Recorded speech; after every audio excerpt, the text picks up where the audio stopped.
আইপিএলের খবর। মিনি নিলামের ঠিক এক মাস আগে দল পুনর্গঠন প্রক্রিয়া শুরু করলো 10 দল, ছেড়ে দিয়েছে 70 ক্রিকেটারকে।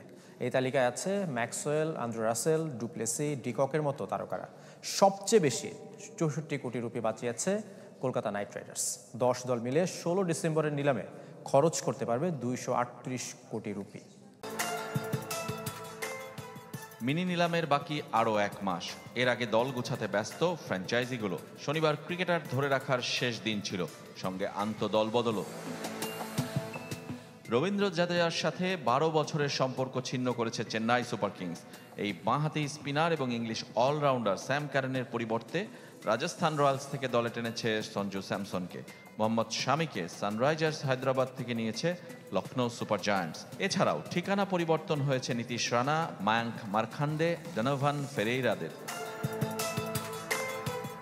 10 দল 70 ক্রিকেটার ছেড়ে দিয়েছে, যাদের মধ্যে 39 জন দেশি আর 31 জন বিদেশি ক্রিকেটার।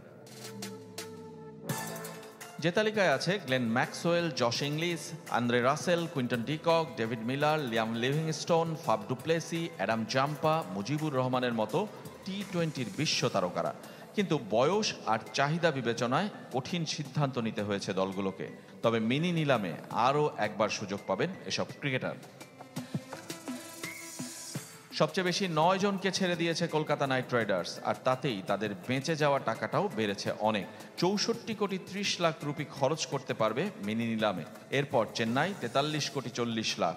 পরের ধাপগুলোতে আছে হায়দ্রাবাদ, লখনৌ, দিল্লি। 10 দল মিলে যে সংখ্যাটা 238 কোটি রুপির মতো।